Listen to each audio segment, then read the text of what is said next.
episode of Zone Coverage. I'm Cody Schoeler here with Ryan Root, as always, ready to talk about some NFL action. We've got the least action of any weekend that we've talked about yet, but that does not mean that it was not interesting and it was not monumental. We are talking about the conference championship games. Your Super Bowl matchup is set. The Bengals versus the Rams. Very surprising if you go back 1 week, 2 weeks, especially if you go back a few months on that AFC side. So we can talk about that game first because that obviously is the game that happened first. But the Bengals, they pulled it off. They did a lot of crazy stuff. I know we didn't. I don't know if it's believing in them.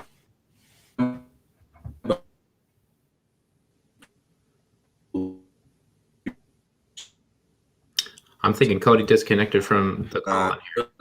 But, there he is. Cody's back now. Yep, there you are. So in terms of the Bengals-Chiefs game, obviously during the first half of this game, everything was kind of working out like how we thought it was going to work out. Chiefs were up 21-3 at one point. They seemed unstoppable. Joe Burrow was facing pressure from the Kansas City defense. Everything that we thought was going to happen. The second half happens, and leading up to the fourth quarter, I believe the Chiefs had less than 50 total yards on offense, which is unheard of for Kansas City. It's even more unheard of in Arrowhead because let's remember, Patrick Mahomes has not lost to a quarterback that is not named Tom Brady. So third quarter happens, and the Bengals kind of, get themselves back up a little bit. I believe the score was 21-24. No, I want to say it's 18-24, something like that. It was 21-24 for the Bengals. Oh. Right. So the Chiefs did, lead kind of a fourth quarter drive to try to burn some of the clock. They were in the red zone, looking like they were going to score a touchdown, put an end to the Bengals season. But like I was saying, how the Chiefs defensive line was putting pressure on Joe Burrow in the first half. Second half was a completely different thing. Joe Burrow looked extremely aware in that pocket when he was facing all the pressure he was facing. Because let's face it, he's one of the most pressured quarterbacks in this league, if not the most. And the fact that Bengals offensive line stepped up made a huge difference because on the other end, the Bengals defensive line, they wreaked havoc on Patrick Mahomes.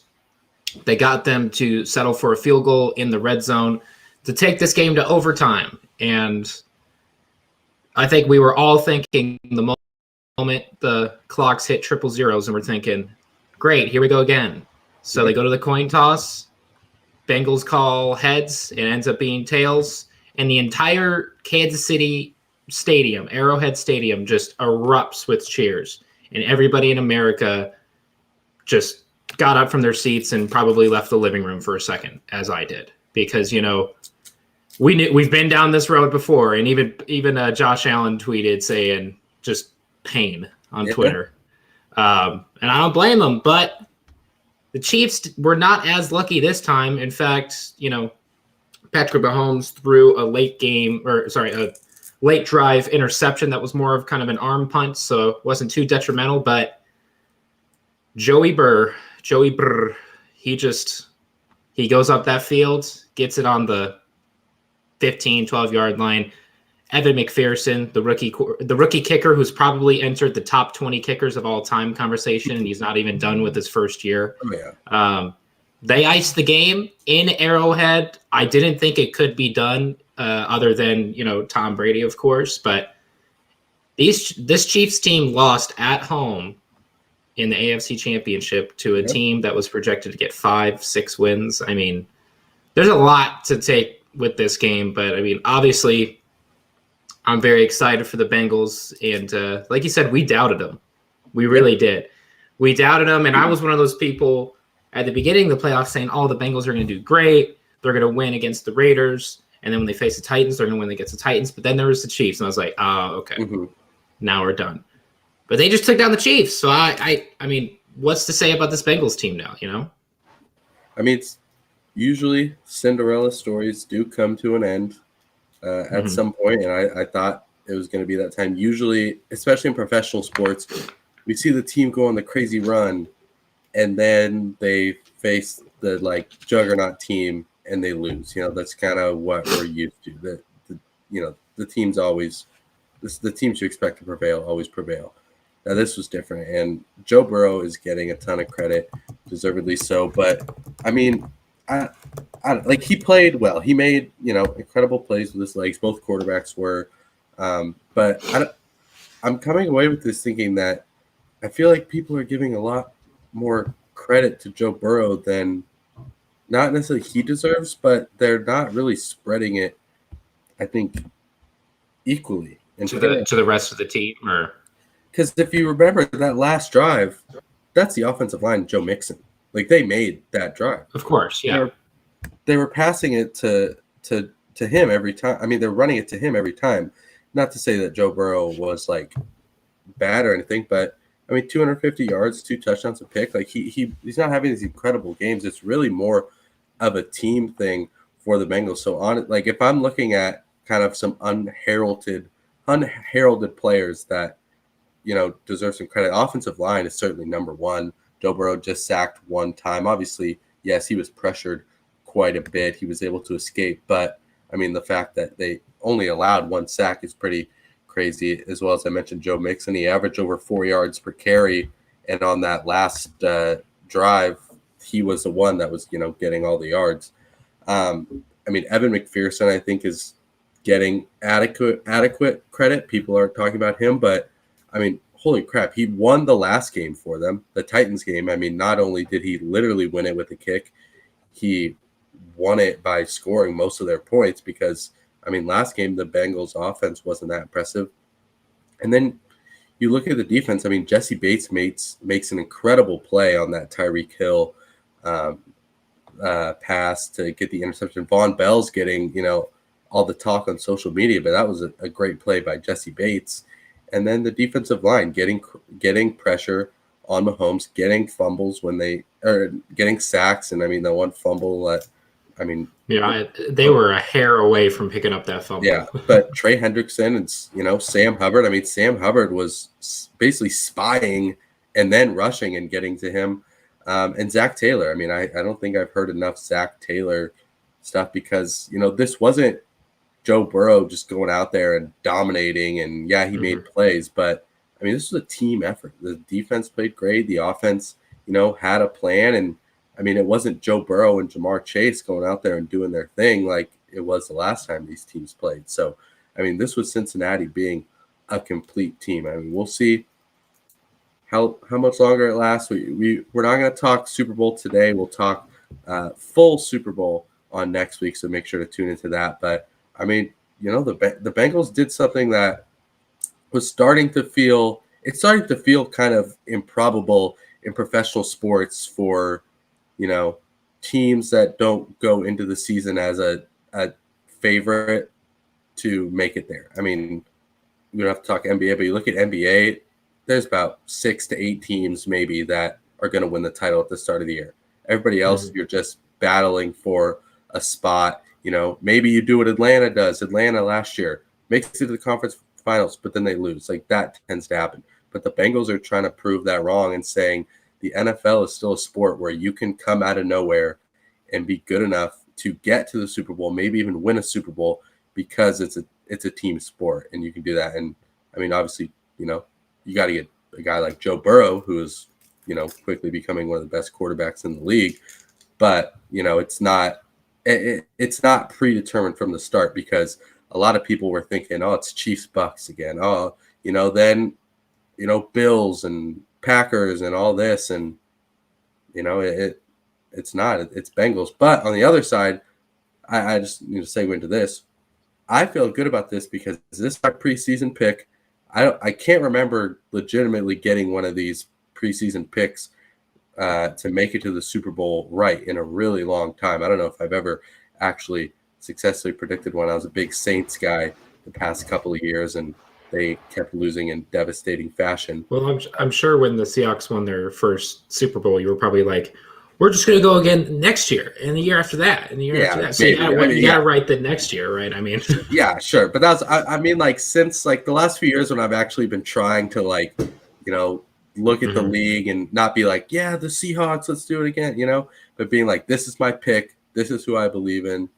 And actually, I don't know if you have anything else you want to say on Cincinnati and Kansas City. Well, I was just going to say on Cincinnati's part, you were saying, Joe Burrow gets a lot of the credit when it's really the whole team. Number one, I definitely agree. It's not just Joe Burrow going, Joe Burrow is not Josh Allen, so to speak, to his team. No. Josh Allen can be the leading rusher, the leading passer, the leading scorer. And I'm sure if you put him out there at linebacker or something, he might be able to do something too. It's like Josh Allen can do a whole lot for that Bills team. He doesn't just give it to Stephon Diggs. He gives it to Dawson Knox, Cole Beasley, Emmanuel Sanders when he plays. Gabriel Davis getting 4 touchdowns. Yeah. So Josh Allen is one of those do-it-all kind of quarterbacks. There are, Patrick Mahomes, etc. Yeah. Joe Burrow isn't necessarily a do-it-all quarterback maybe yet. He can be at times, but yeah. He can be. I mean, carry the team himself. What sticks out about this game is that Jamar Chase was not the leading receiver. He did get a receiving touchdown, but T. Higgins played fantastic yesterday. Yeah, T. Higgins is very good. So Joe Burrow is not, the be-all, end-all for this team. But second thing is I think that kind of helps them because this is, once again, a team that was projected to basically place last in the AFC North against the Steelers, Browns, and Ravens. I mean, we were sitting here saying how the Browns are a sleeper pick for the Super Bowl in the offseason, and the Ravens may be another sleeper pick for the Super Bowl. The Ravens were as much as I'm right on the NFC, the Ravens were my AFC pick. So I'm going to take, like a quarter of a point for getting the division? You can get the Rams credit one because I'll let the Washington football team one slide. So they were my pick they were my deep dark horse, and that obviously didn't work out. But I mean, I picked the Ravens, and the Bengals came from the same division, so I feel like that's a quarter of a point. I think a lot of that prediction of their win total had to do with having a second-year quarterback coming back from injury with one of the worst offensive lines in the league, a receiving core that has potential but isn't quite fleshed out. All of these things before the season started. Then you have one of the greatest, if not the, I think you could probably call it the greatest rookie receiving year ever with Jamar Chase. Past Randy Moss, past Justin Jefferson. There's no one that really matches up with him right now. You got the receiving core that really flourished. Obviously, Jamar Chase, Joe Mixon didn't have a whole lot of injury issues like he's had in the past. He had a healthy season and was really good. I mean, he got sacked a ton. He was one of the most sacked quarterbacks in the league. But defensive side of things, we're like, oh yeah, Jesse Bates is good, but is Trey Hendrickson really going to be that good? Yeah, Trey Hendrickson was really that good. Sam Hubbard really was that good. The defense Chase, for this team really stepped up. Yeah, if you remember Chase at the time in the preseason, people were freaking out, wondering if he could even catch a football because he hadn't played any year. So there's so many question marks. And the defense. I think the defense is, Joe Burrow, Jamar Chase, obviously a huge factor in them going this far. But the defense is what changed them from the team that was going to get 6 wins to this team that they are now. I mean, you look at it was a masterclass in upgrading your team in free agency. I mean, Trey Hendrickson was a free agent. They lost Carl Lawson, who is a good edge rusher, defensive end. He goes to the Jets. He unfortunately suffers an injury out for the year. But they signed Trey Hendrickson. Hendrickson is kind of a big money free agent who was coming off a good year for the Saints, but was unproven. He finished 5th in the league in sacks. I wasn't very faithful in that signing at first because I'm like, he had a really good year, but we see this trend happen a lot. Yeah, a double digit sack season, and then he goes to a new team. I mean, it happens a lot. We see it even on the same team, especially going to a new team and to a team like the Bengals, which was not a good defense at all. And then a few signings from the secondary. Mike Hilton, Chidobe Awuzie, Eli Apple, I believe they also signed or picked them up at some point. Like they went out, they didn't necessarily sign the biggest names everywhere, which obviously you can't do. Trey Hendrickson was a big signing, but they went out, they improved in free agency, they targeted guys that they thought could help them in areas that they needed it, and it worked. I mean, I think they signed Larry Ogunjobi, who's out right now, but shored up the defensive line. DJ Reader was a year or two ago free agency addition, and then I believe they traded for BJ Hill during the season, who it has been huge for them this playoffs. He got the interception off of Patrick Mahomes. So, I mean, they built up the defense, and, you know, it wasn't like if you ask people, the casual football fans, to name a player on the Bengals defense, maybe they could get you Jesse Bates or Trey Henderson, depending on how, you know, much they pay attention, because those are two elite players, but they're not going to give you Logan Wilson, who I think had the most interceptions out of any linebacker. They're not going to give you Sam Hubbard, who I remember we talked about over in the offseason. He got a big extension from them without having really done a whole bunch because it was on his potential, and he played really well. You know, they're not going to give you a lot of the names on this defense, as opposed to the Rams defense, the team they're going to go against, that's chock full of big names. So it's really impressive what they've done and how they've really built this from the ground up on both sides. But, you know, offense through the draft, defense through free agency. Yeah, and I mean, we basically, when Dunlap left the team, people were like, okay, well, the Bengals defense is the Bengals defense. Same Dunlap thing happened with like the Texans when J.J. Watt leaves. Oh, okay, well, whoever's on that team's on that team. So I definitely can see, you know, the Bengals defense doesn't have as many, you know, high-class name players like, let's say, the Rams, right? So, but like I said, I think that helps the team, though, because the Bengals were an underdog against the Chiefs. They're currently an underdog in the Super Bowl. Once again, we'll talk about that later. They were an underdog last round against the Titans. Yeah. And a lot of that has to do with, I think, they're looking at a second-year quarterback, Joe Burrow, who is kind of, I mean, although he doesn't deserve all the credit, he deserves a pretty damn good piece of it, because a second-year quarterback doing all these things is pretty incredible. But we noticed it from the game. Jamar Chase was irrelevant in the first half. I think he had 2 catches for like 5 yards or something like that. It was like 8 yards. The Chiefs' defense were all over him. But then Joe Burrow moves it to T. Higgins. He moves it to, let's see, Tyler Boyd didn't have an incredible game. He was good in the first half. Right. Yeah, he was the one getting, you know, a lot of catches in the first half.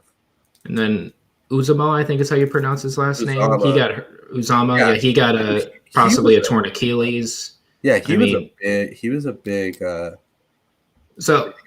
He moved the ball elsewhere, and there's this narrative that follows Jamar Chase and Joe Burrow that we love to keep up with, but, like, you know, all you have to do is just throw a double team on the guy and you can stop him, right? Well, then he's got T. Higgins, then he's got Tyler Boyd, then he's got Sample at tight end.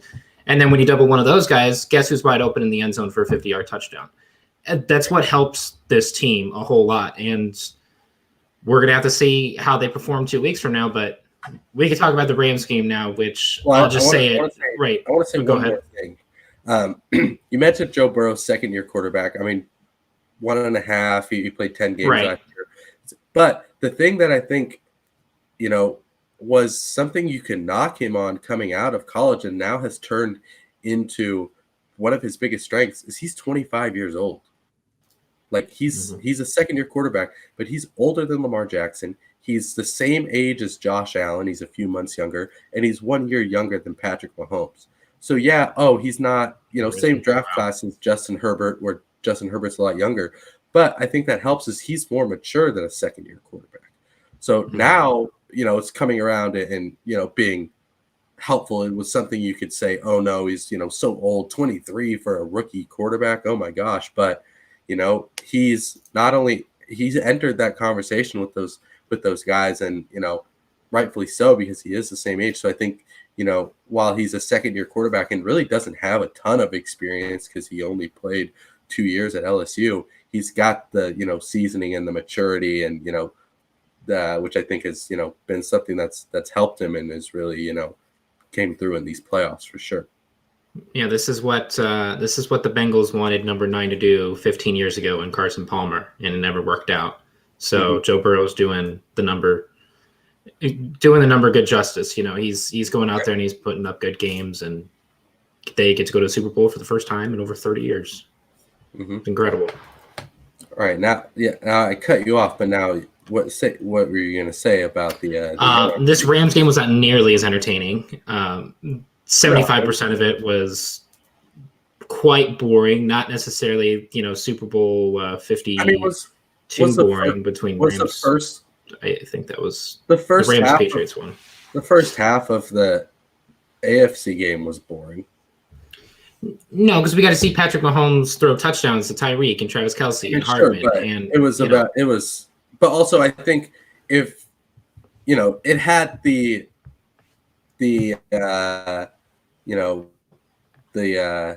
difficulty of going on right after the AFC game ended.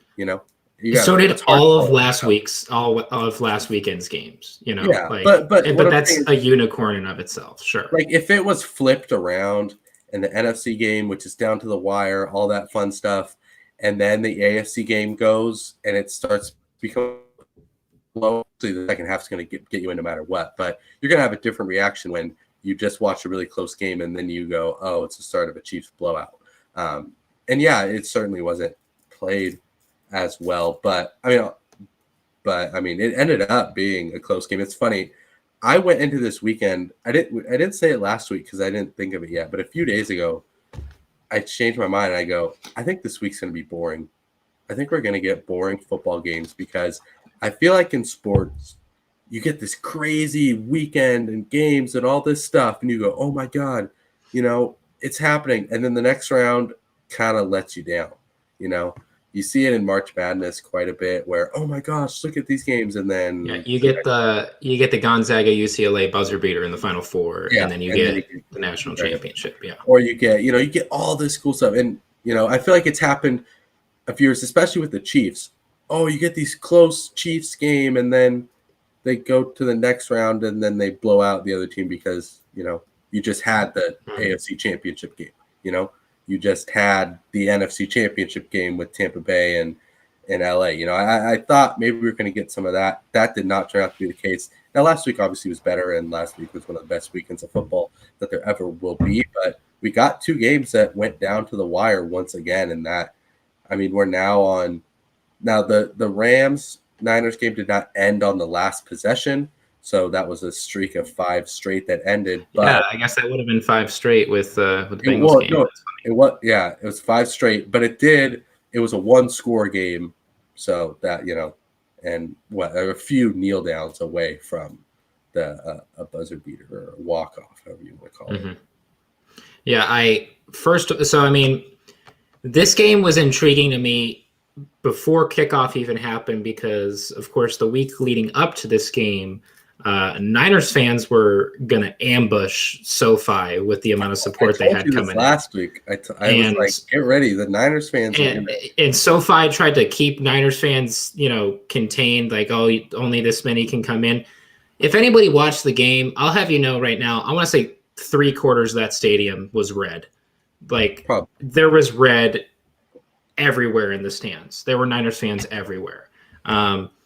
So much so that when my dad and I were watching the game and they're playing, they're playing the audio from the game where you'd like to believe that it's the in-stadium audio. So when the Rams have the ball, there's really loud cheering going on. But when the Niners had the ball, it was almost like it was louder. So it started this conversation of okay, are they giving us, louder audio for when the Niners are on? So, us watching the road team, they're the ones who are getting pressured by the crowd. But I'd be really intrigued to see videos inside that stadium to see just how loud it was for the Rams, because this was almost a road game for the Rams in their own stadium, which is highly interesting.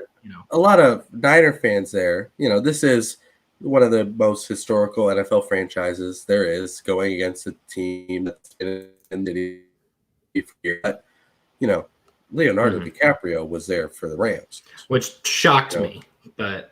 That's the thing. It's LA. You're gonna have star power. There's not a lot of casual fans, but celebrity fans. If that makes up for it, I'm sure Leo was screaming his heart out. I'm sure Rams fans spent more money on their tickets. Oh yeah, but for sure. Yeah. That is. We'll see. It'll be funny Super Bowl because it's in LA. Funny thing there, after never second straight year in 50-something seasons. And now it happens twice in a row. Cincinnati's not as close as San Francisco. Do we know where the Super Bowl is next year? Las Vegas, maybe it's in Las Vegas soon. Make your They preseason got picks now. a new stadium. Make your preseason picks. Yep. So all I'm saying is, I'm not gonna get into the Super Bowl too much, but no team playing in their home stadium in the Super Bowl has ever lost. Just throw that out there. Very true. But I was interested in this game going forward for a little more on-field things. One of which being Kyle Shanahan had beaten Sean McVay 6 straight times. It has been 3 years, including Week 18, in which the Rams could have won and kept the Niners out of the playoffs completely. They had a large lead in that game and gave it up, eventually losing in overtime. Similar to what they almost did against the Buccaneers. So, I thought the Rams were going to win. I thought they were the better team, but I was wondering if maybe it was just one of these things where Kyle Shanahan just owned Sean McVay and he just isn't able to beat him. Obviously, you've got the Jimmy G stuff of, they drafted this guy's replacement not at 25 or whatever, 26 like the Packers did, at number 3 and traded up to get him. And now this guy is almost about to lead you to a second Super Bowl in 3 years. So a lot of fun stuff going on. And yeah, while the game wasn't as exhilarating on the field necessarily as we could have hoped, it ended up being a good game. And I think, a lot of interesting things happened in that game. Yeah. Speaking of Sean McVay, he very well, so Matt Stafford, just looking at his stats here, 337 yards passing, 2 touchdowns and a pick, was sacked twice. Over 250 of his yards went to Kupp and Odell Beckham. Yeah. So his pick, Odell Beckham has finally found his rhythm. The pick was not great, but it did get deflected up in the air. Right. Not necessarily Stafford's fault. Right. He also did throw a ball right to the safety at one point who dropped it. So, right. That was evened out. Oh, I thought that was the Chiefs game. Good thing you brought it up now because I was like, I didn't bring that up in the Chiefs game. That was this game, I remember. Yes. So yeah, the Niners almost had sort of not a walk-off interception, but a game-winning interception before the guy would have been very close to clinching. But Sean McVay, if anybody almost lost this game for the Rams, it's Sean McVay. He had 2 foolish challenges that, he's challenging the ball's placement on. So they went for it on 4th and 1, QB sneak. Matt Stafford was just short. One angle looked like he may have gotten it, but then they looked at the review, said he didn't get it. He still throws the challenge flag, even though they reviewed the play. No, they didn't. That one, I'm okay because that one it was close. But that's not the reason to throw a challenge flag in the conference championship. It's 4th and 1, and I think it was the second quarter that it happened. But they brought the chain gang out to measure, the first down, and he was short. They looked at the replays. They looked at everything.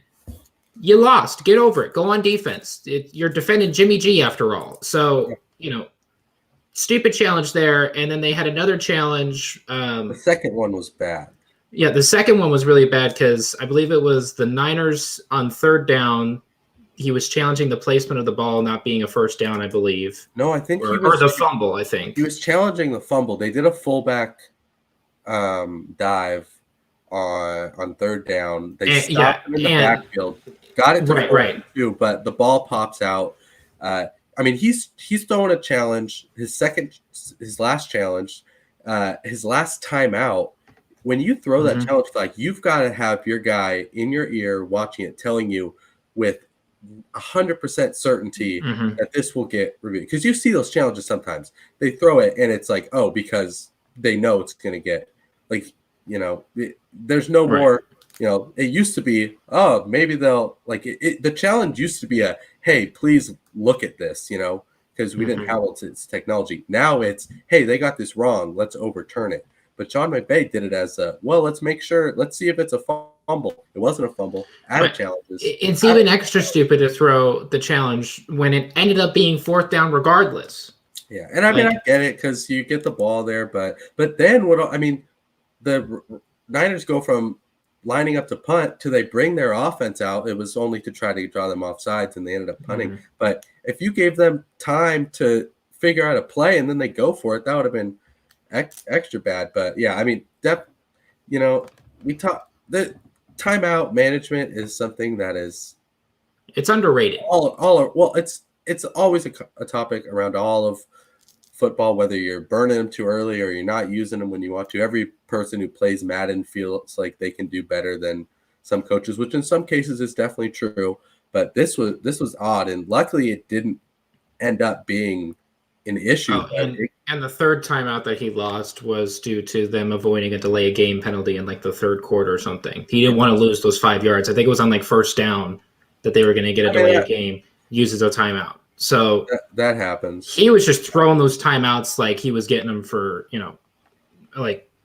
get some for free, but he's just throwing those timeouts there's no tomorrow. And interesting being is they're behind at the time. They're like you're probably going to need timeouts. It's insane that it didn't end up coming down to that. But yeah, Matt Stafford, I think played very well.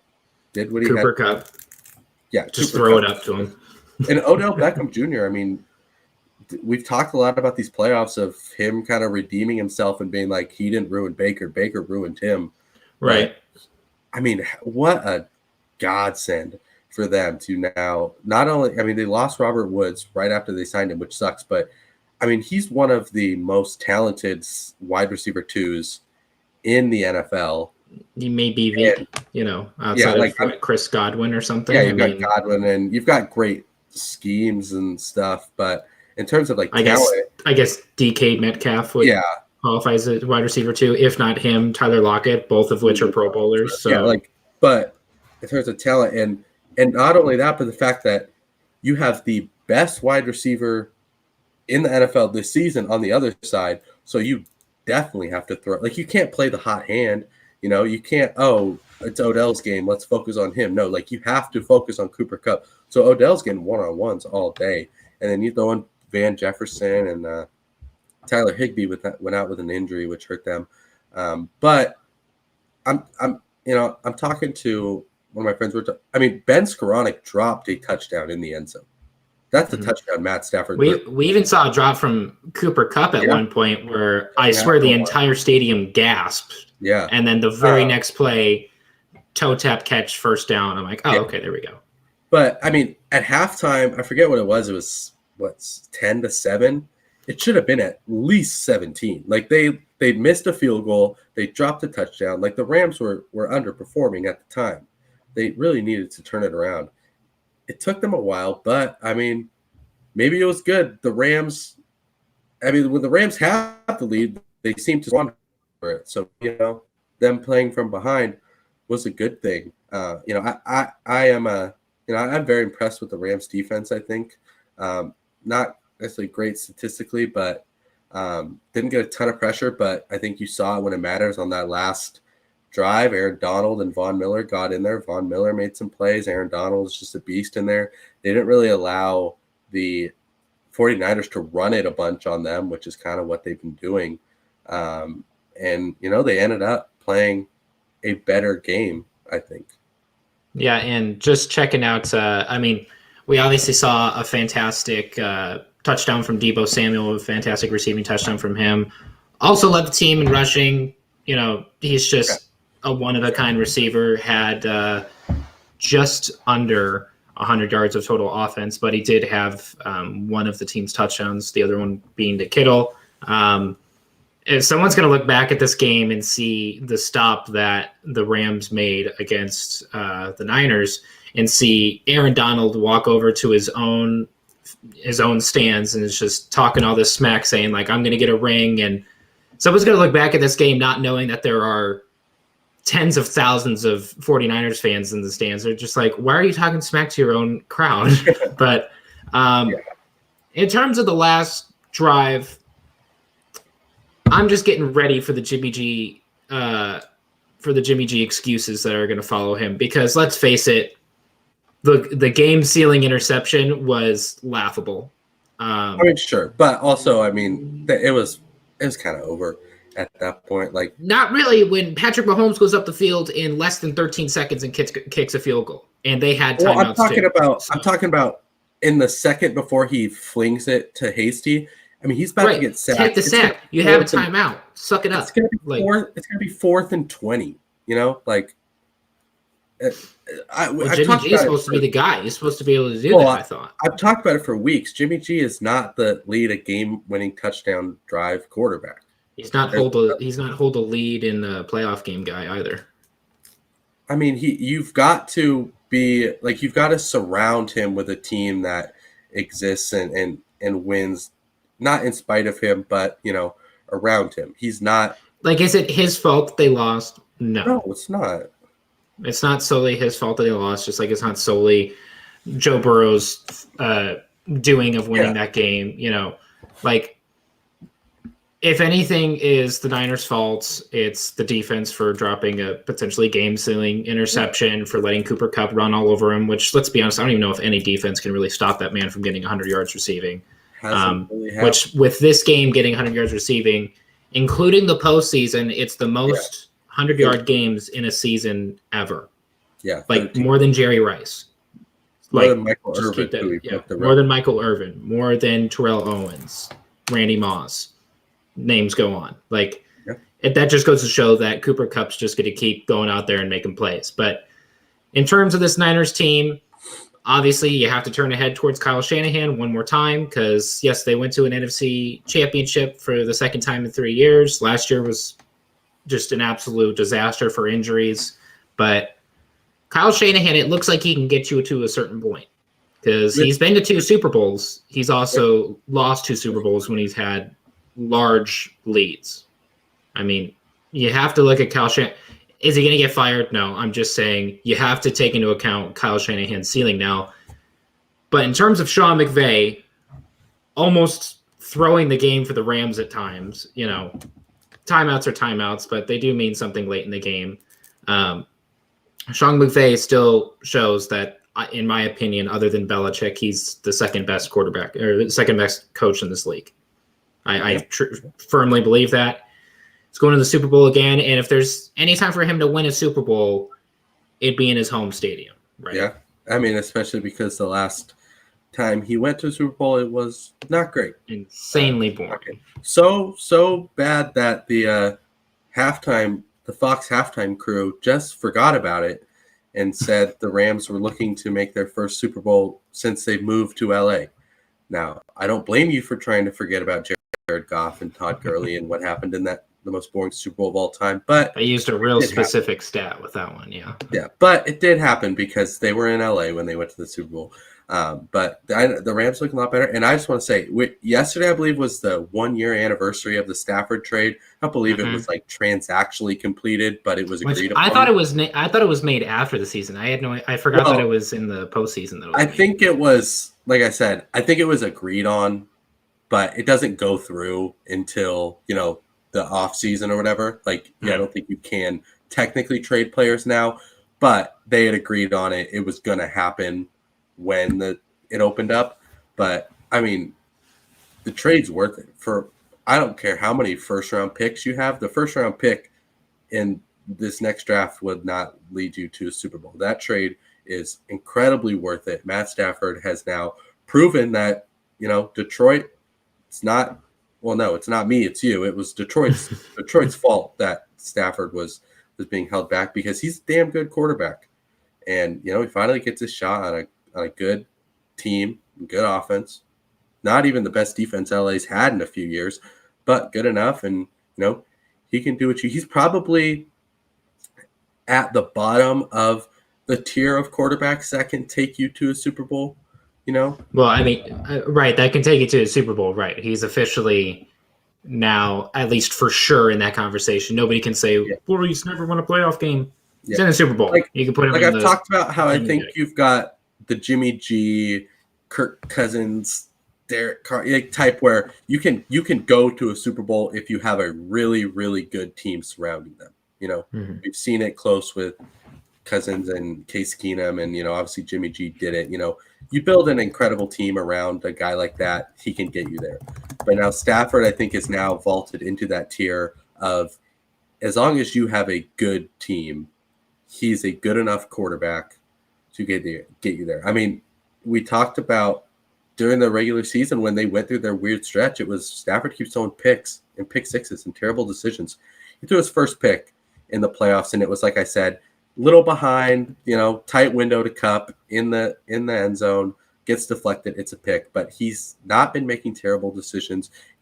He's scrambling. He's, got a big third down with his legs. He's making plays. He's tough. He's going to do what he has to do. So if I am a Rams fan, I am perfectly happy with Matthew Stafford leading my team into the Super Bowl. And guess what? I kind of am a Rams fan because they were my preseason pick. And guess what? I'm riding with the Rams. I don't care if I don't get you're a Seahawks fan. This matchup sucks. Niners, Rams. I don't care. Once the Seahawks are out, I'm a football fan. And as a football fan, I said, shit, the Rams might be freaking good with Matt Stafford. And guess what? I was right. So I'm gonna take my credit there. There you go. But we can move on to, like I said, we will not talk about the Super Bowl this week. You'll have to come back a week from now to hear us talk about all about that, because we've been given a lot to talk about over this past week. Not just the on-the-field play has been interesting. We've got some off-the-field stuff, not in a bad way, that we can talk about. The first of which, I'm sure we could find bad things, but yeah, we're going to talk about the good ones right now. Yeah, we're going to talk about, well, we'll see if they're good. They don't always end up being good, but head coaching hires. We have 4 head coaches that have been appointed to their new teams. Did they all happen in this past week? I think they might have. Past week and a half, something like that. Yeah. Yeah. I think the Broncos may have done their hire maybe a little later. Not sure. Or no, it says 4 days ago on here. Yeah. They had to do it last week because, once teams get eliminated from the playoffs, right? Interviews and all that. But we've got 4. I believe there hasn't been official, but there's a lot of rumors that Byron Leftwich will be the Jaguars coach. I like that hire. That sounds hilarious, but that's what I said. I remember, when you asked me about it during the season, that's who I threw out. So we won't talk about that until it's official. But of the 4 that have been, we'll get to all of them briefly. We're just going to talk head coaches, not going to go into coordinators and GMs and that stuff. Sure. I have a feeling where you're going to go, but where do you want to start? What's most notable to you? Well, most notable, obviously, would be Brian Babel to the Giants. I think that's the best hire so far across all the 4 hires. Obviously, that just being because he was the number 1 candidate, the number 1 sought-after guy for a head coaching job. The thing anybody to get him would be the good. Thing about that marriage that scares me is not him. I think he might fail only because it's the Giants, and that has seemed to happen to all the Giants coaches. Sure. I don't think that if it goes bad, then it's on him. I do think he is a good coach, and it'll just be the Giants ruining everything like they do. Right, and obviously Giants fans have something to be excited for with Brian Babel. The one word that you could, or the one sentence you could use to describe him is everywhere he goes, he wins. Obviously did not win the divisional round with the Bills against the Chiefs, but they did make it to the AFC Championship game the previous year against the Chiefs. Brian Babel has been a coach for over 20 years, and he's a part of the Belichick coaching tree. He actually is a part of the Nick Saban coaching tree as well, where he was a part of the Michigan State team that Nick Saban coached in the late 90s. He also was he? I think he went 1 year as Alabama's OC, He was Alabama's offensive coordinator the last time they won a national title, I believe, which was 2017. Last year. He wasn't the Alabama offensive coordinator last year. Well, they won the national title. They won the national title last year, yeah.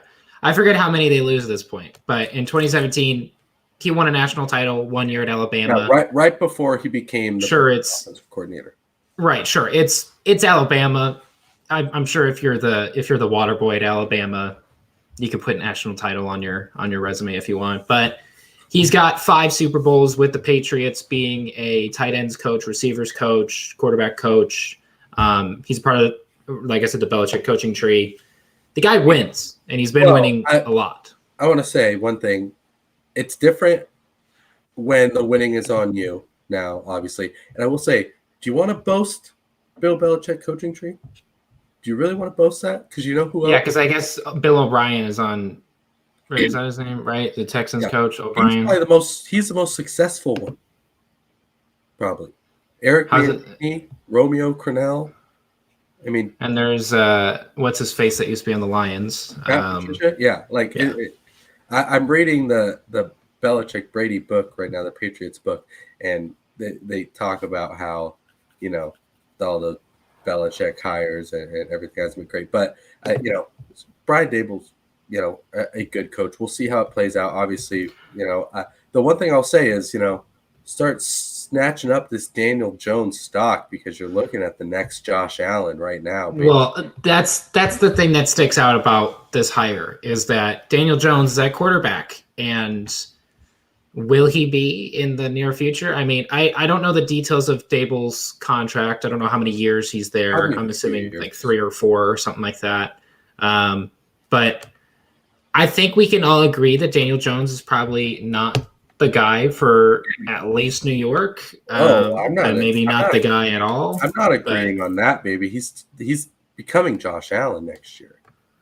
Well, Josh Allen became Josh Allen before Daniel Jones could become anything. So sure, but Josh Allen, his first couple of years was not great. Yeah, but he's had half the amount of bad. Yeah, well, less than half of the amount of bad seasons, if you want to call. I mean, Josh Allen had what, a bad season and a half. How many games did he really play his rookie year? But Daniel Jones is not Josh Allen, right? I mean, not yet. But if anybody could turn, that's the number one. If anybody could turn him around, it could be Babel, sure.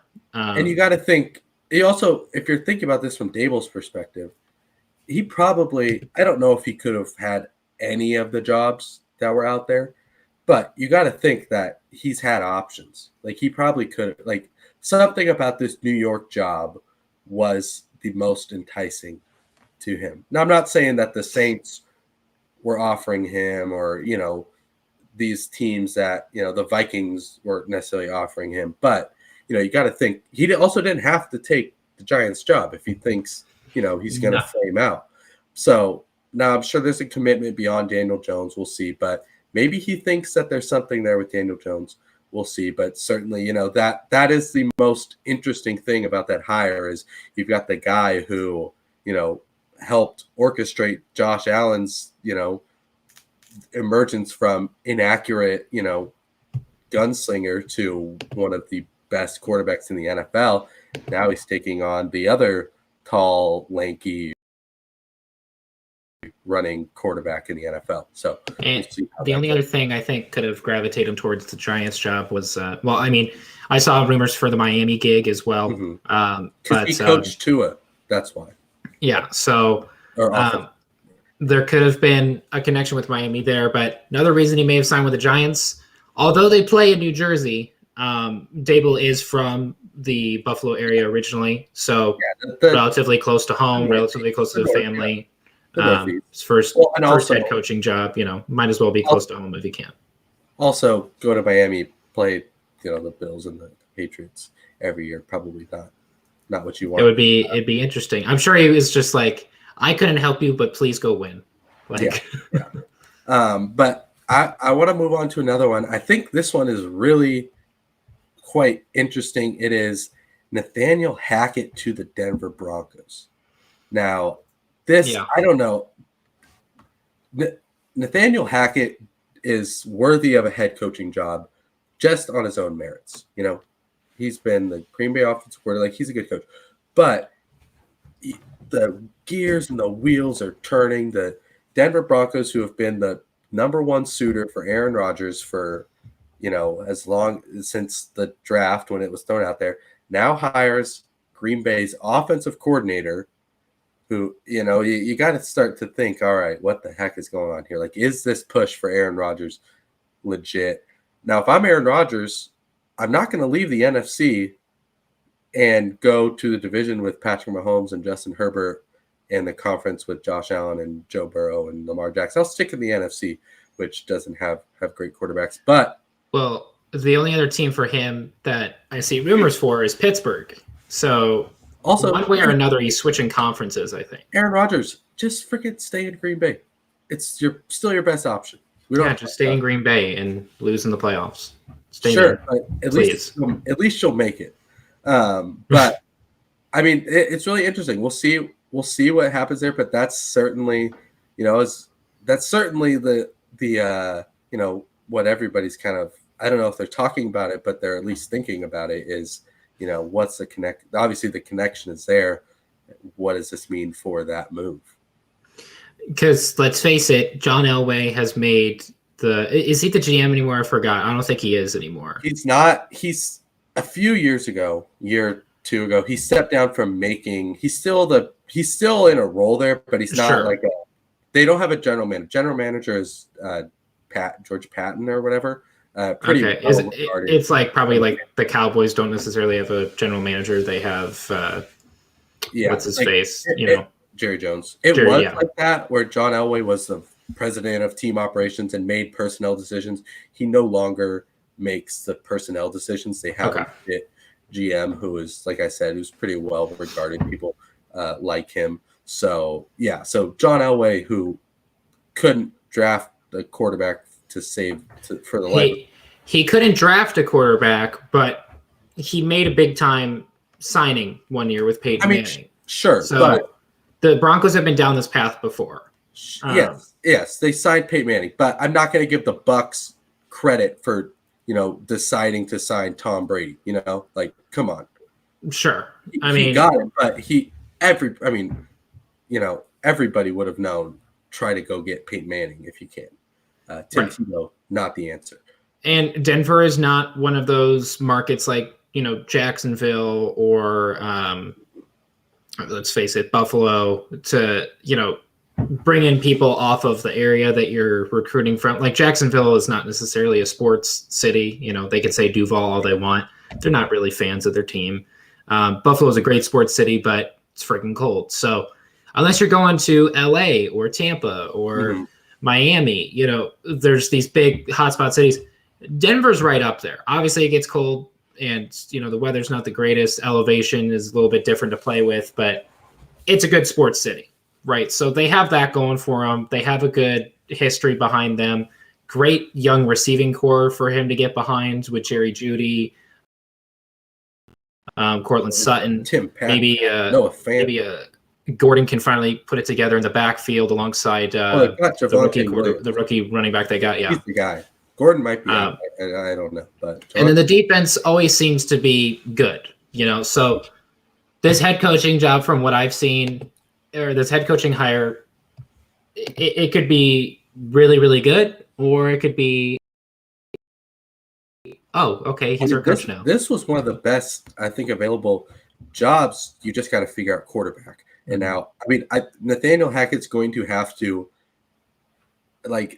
solidify himself apart from Aaron Rodgers, not necessarily in the sense that he's only good because Aaron Rodgers was quarterback, but whether or not Aaron Rodgers, he's going to have to say he was the guy for this job, not because that could make them trade for Aaron Rodgers, but because he earned it and he can do it. Now he's going to have to prove it in a tough division, but get this guy a quarterback, and I think we could see some good things going on there. Another hire, which is related to this job in many ways, is the Raiders going with Josh McDaniel, former Broncos head coach in the Tim Tebow years, right before Peyton Manning, I believe, a little bit. And then he was a Bill Belichick disciple for a very long time. He left. He worked his way back. He's been the Patriots offensive coordinator for a while. Almost took the Colts head coaching job a few years ago before backing out, kind of irking people a little bit. But now he's finally left again, going to the Raiders, which is quite interesting. They did not elect to keep Rich Bisaccia. They took a big swing going with Josh McDaniel, trying to lure him away from New England, and it worked. I'm very interested to see how this one goes out. I think this has a very high ceiling because I think he can be a good coach, but we've seen him kind of fall on his face before. Right. And with Derek Carr being a big question mark, I don't know if he's going to have to work from square one. Is Derek Carr still going to be the quarterback of the future for the Raiders? I mean, other than Derek Carr and, Darren Waller, what's really the big selling point for this offense? Is someone going to say Hunter Renfrow because he made a Pro Bowl? It's like, sure, that was their primary target at receiver, and he had a good year. But Josh Jacobs is irrelevant now. Kenyon Drake was practically the first running back on that, on that depth chart. I mean, this is a Patriots guy, and he got Hunter Renfrow, which is one of the biggest questions, I think, of all time in the NFL, is how the Patriots didn't end up with Hunter Renfrow. So he's got one receiver that he's finally happy to connect with, but I mean, but this Raiders team is a little bit of a mess. Yeah, not a huge mess, but not a huge mess. Also, Mike Mayock, the general manager, was out, so they brought in a Patriots guy at GM too. So him and McDaniel's kind of are able to work together. So they're going to pick up all of the Middle Tennessee receivers to go out there and play safety or something. Like they're going to have the most random recruits ever to put on the team. I mean, we'll see. But so that makes you think: are they going to start over? Derek Carr. My guess is Derek Carr is the quarterback for this next year, but they start to figure something out after that. I'm not sure, but hopefully they give him some time to figure something out because there's not a bunch of talent, but there's something to build from. This team made the playoffs. You've got Max Crosby. You've got some good players around there, so there's something there. But like I said, tough division, obviously, with the Chiefs and the Chargers. You're most likely looking up at. We can talk quickly on the last one, probably the one that's flying under the radar the most because it's the Bears who it's not a very sexy hire, and which is probably which I think is all right. Matt Eberflus, the defensive coordinator of the Colts, we praised the Colts defense quite a bit this year. I think they were one of the best at being effective without a ton of. They had talent, but they weren't stockpiled, especially in that secondary wasn't great. Darius Leonard and DeForest Buckner were great, but I mean the Chicago Bears are a good defense on paper. Mm-hmm. It should be good defense. Khalil Mack is still up there. Robert Quinn just finished second in the league in tackles. Akeem Hicks is great on the interior. Roquan Smith is a great young linebacker. The safety, Eddie Jackson. Yeah, so Matt Eberflus should be able to come in, and the defense will not and has not really been the issue there. The issue is the offense. The offense needs fixing. Obviously, that will come down to certainly Eberflus, but the offensive coordinator, which they hired Luke Getsy, Packers QB coach and passing game coordinator. So, certainly has some potential there, but you've got something to build around with Justin Fields, Darnell Mooney, David Montgomery. We can't bail out on Justin Fields yet. It's no, a disastrous franchise to begin with. This is no Daniel Jones. So and he wasn't terrible. They did bring in a new GM as well, but I don't think that the Bears are going to move on from Justin Fields. I think, the hiring here was, let's get a defensive guy to just, it's a defensive team, certainly, but let's bring in an offensive mind that can work around Justin Fields. And so that's certainly what they're trying to do here. And hopefully it works. I mean, the NFC North has a potential to be wide open, especially if Aaron Rodgers leaves. And the Bears, they made the playoffs 2 years ago. Now, it wasn't great, but, the groundwork is there. So this could be a quicker turnaround than I think people think. Mm-hmm. But, obviously you've got to hit on that head coaching hire. Matt Nagy, despite winning Coach of the Year a few years ago, just ended up not being the guy. Eberflus, we'll see. Obviously, there's still a handful of head coaching jobs open. There's now Chiefs coaches and Niners coaches can can interview and stuff. We'll see how those goes out. Like I said, Byron Leftwich rumored for the Jaguars. We'll see some other things Man, happen. what is it from the Chiefs? Is it Bieniemy? Is that his last name? Yeah. Take him to the Jaguars? Trevor Lawrence? Maybe, yeah. He's quarterback coach for the Chiefs. I mean, little fun fact real quick about Eberflus that I see on here. Two things, actually. Was a linebacker for Toledo in the late 80s to 91.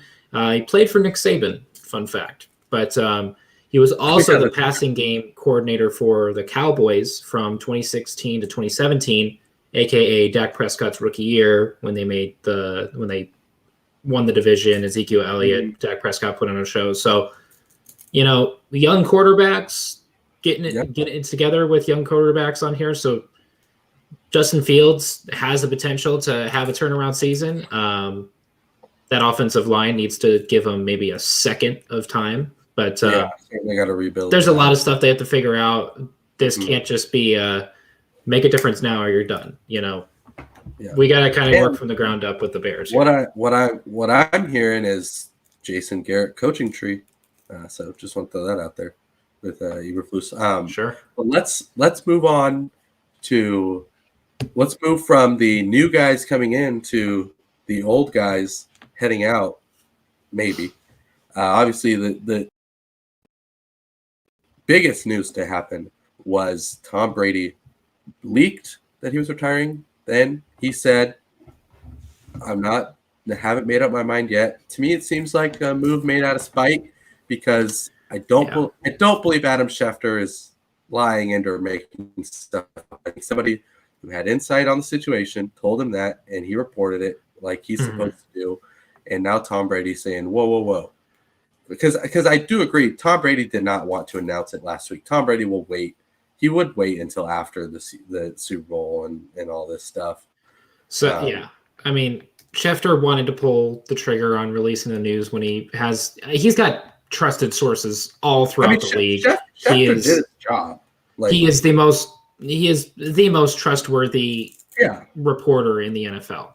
So it's not necessarily his fault because rumors fly around all the time. I can only imagine how it was when Michael Jordan was, in his prime in the 90s where, Michael Jordan's going to play for the Pistons or something. They're like, what are you talking about? But stuff like this happens. Okay. So it's not like false information. It's just information that didn't come directly. Information from one source and, not from Tom Brady himself. He didn't step up onto the podium and say, thank you for all these years.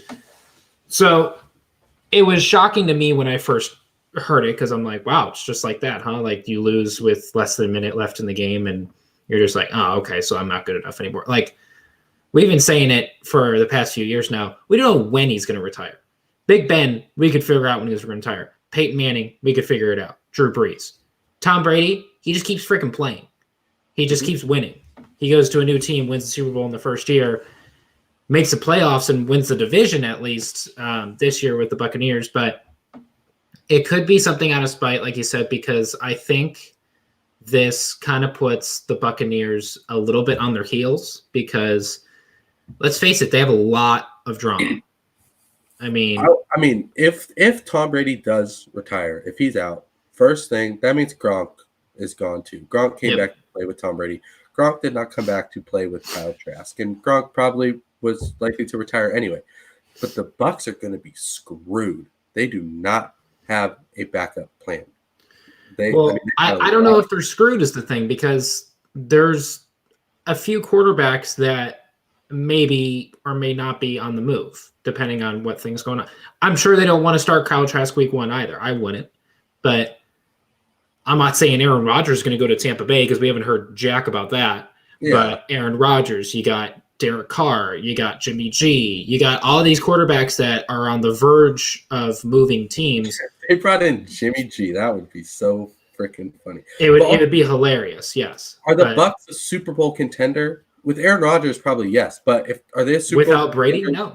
With Jimmy G or Gardner Minshew or Derek Carr, no. This was and with Godwin probably. Please put Gardner Minshew on the Bucs. Now that you just said that, please give him the starting job.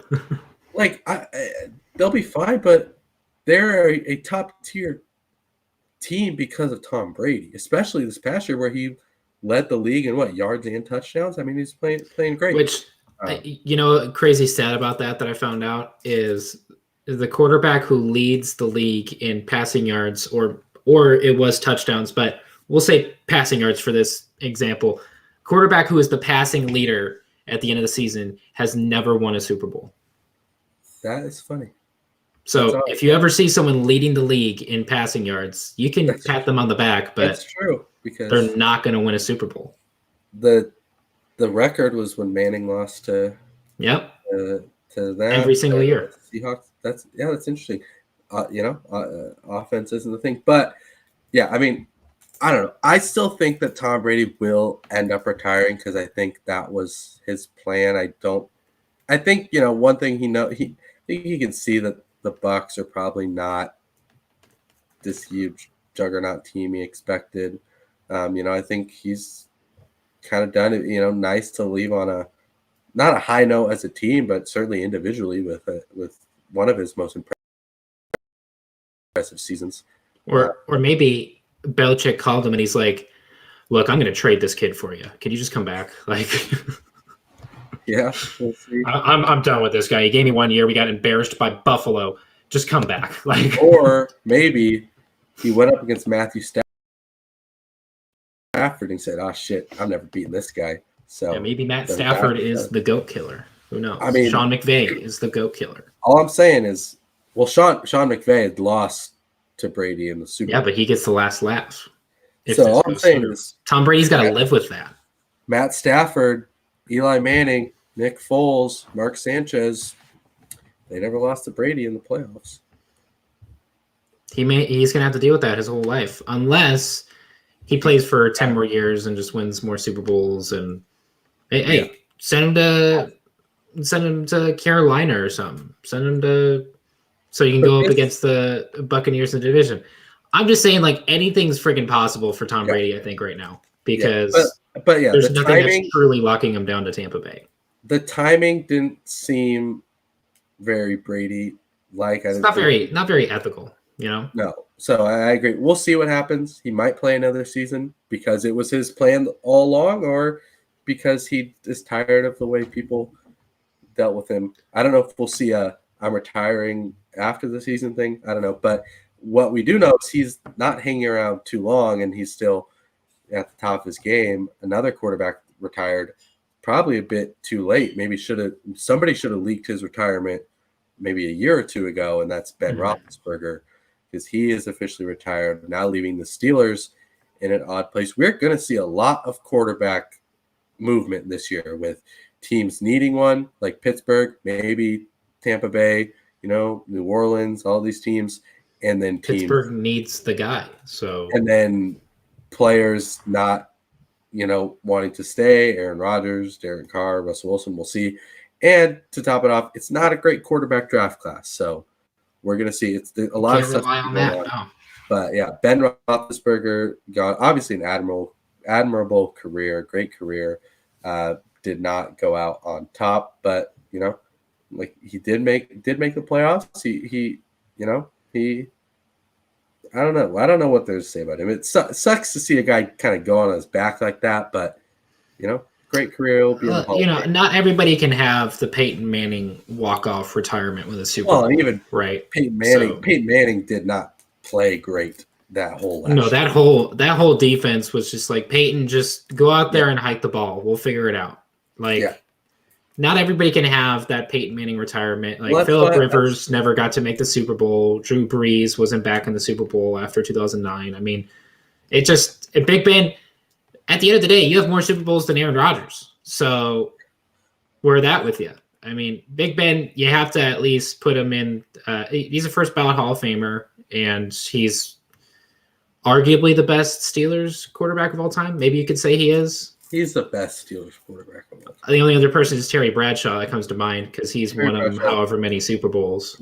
But he had one of the best defense of all time. He had Mean Joe Green and Franco Harris and just tons of notable legends on that team. I mean, Ben Roethlisberger's name is all over the record books there.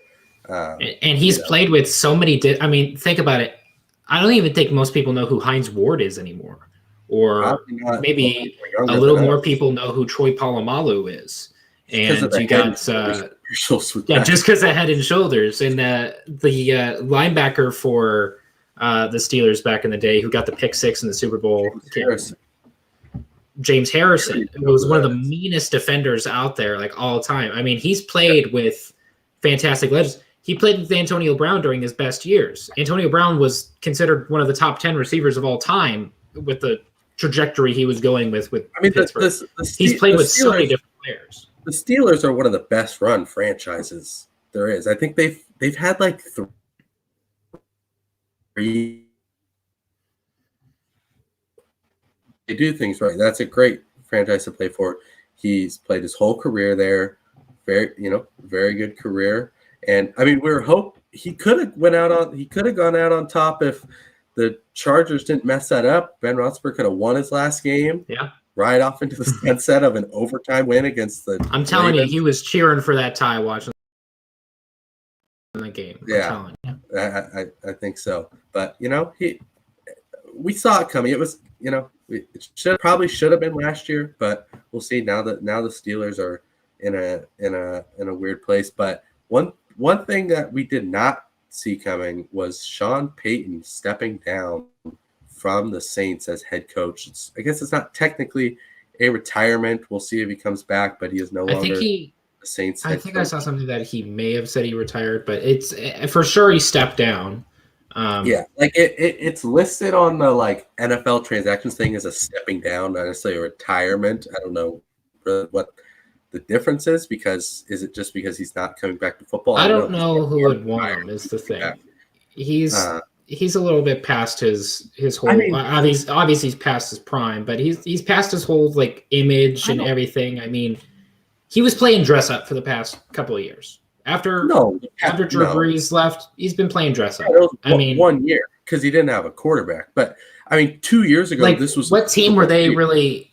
Yes, they were on the verge of making the playoffs if they had a few things going their way, but they weren't going to the Super Bowl at all with any of these teams past 2009. So are you kidding me? Those few years with Drew Brees, I mean, they were one of the best teams in the NFL.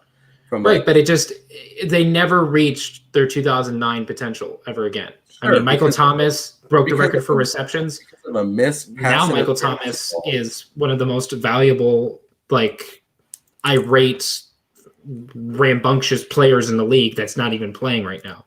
He's arguably more dramatic than Antonio Brown. So what do you do with Michael? What do you do with Michael Thomas? Who I don't know if I would say that, because Antonio Brown. He went from being offensive player of the year to beating up his teammates at practice. So just plummets. I don't think he plays for another team. Maybe he'll play for Tampa Bay. Maybe that's their cup of tea, is just picking up troubled receivers. But Thomas will be back. But Antonio Brown left during the middle of a game. Sure, he's not Vontae Davis retiring at halftime, but I mean, come on now. But I mean, Sean Payton, I think the fact that he got that team to they finished 9-8. I mean, are you kidding sure. me? He's a Hall of Fame coach for sure.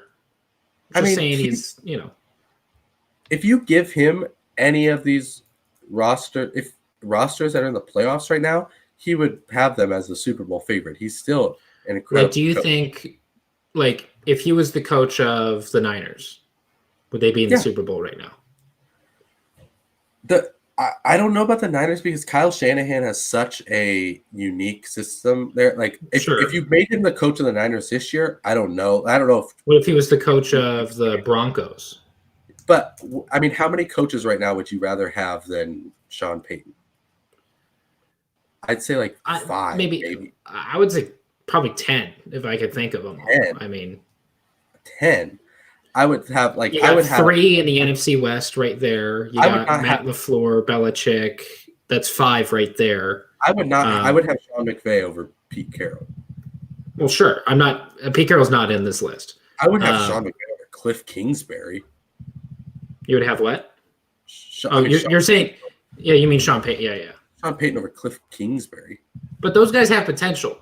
He got his ring. He's not He's not going to reach that point from. He's Well, only like 56. He's got. only. I mean, he's not.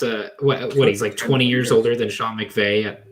He's the youngest coach of all time, right? I mean, like 15 years younger than Pete Carroll. There's definitely coaches out there that like I think the Brian Flores firing was beyond ridiculous for the Dolphins. I thought he had great potential. Obviously, I mean, Mike Tomlin put together a Super Bowl more recently than Sean Payton. So I think Harbaugh or Jim Harbaugh, one of them. I think Tomlin and Payton are kind of in that same category where, like, with Sean Payton, you're not going to bottom out. Like, he can hit those highs, but, like, he's going to be... Oh, McDermott? I'd take McDermott over Sean Payton. I mean, I think you've got situations, and then, I mean, but when a guy does it for 15 years, that's a little different, Like, if you're building something from scratch, we'll see. Sean Payton might come back into it at some point. We're not sure. He might do TV. I don't know. But, I mean, the Saints are going to be in a weird place because he was kind of the one thing holding them together. Because and their salary cap situation, that's probably the main reason why he left.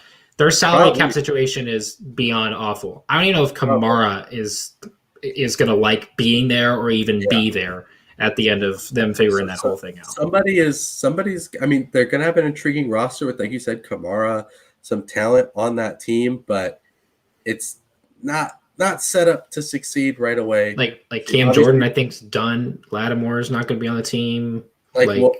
We'll see. They also have a huge question mark at quarterback that needs to be answered. But Taysom Hill's getting paid insane amounts of money. Like, it's so very weird. We'll see, but I mean, it's certainly shocking. We'll see. I would be surprised if he's not back in some capacity in a few years. But we've seen it before. Bill Cowher, guys can step away and be content with that. Now, just for a fun question, last thing I'll say, just for a fun question.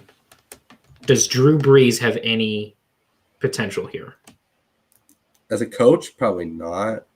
Because like certain players have that coaching potential. Like Tom Brady, he's not going to be a coach. Tom Brady's a brand. He could. Tom Brady is, in a league of its own. Phillip Rivers, sure, I could see being a coach. I could see. Yeah, I mean, there are players out there that have coaching potential. There's players that are coaches in the league right now. I mean, I will say we don't see superstar quarterbacks become coaches a lot. Not a whole lot. Well, being what's the motivation? Drew Brees has made so much money, But not only that connection to New Orleans though could be something, is what I'm saying. But also, you go to New Orleans, you suck. Now what? Obviously, they're never going to hate you, but you're risking ruining your near spotless reputation with, he was a crappy coach. I don't think he will. I think there was possibility of Sean Payton bringing him in as like an offensive coordinator, maybe, if he obviously has to be interested in that.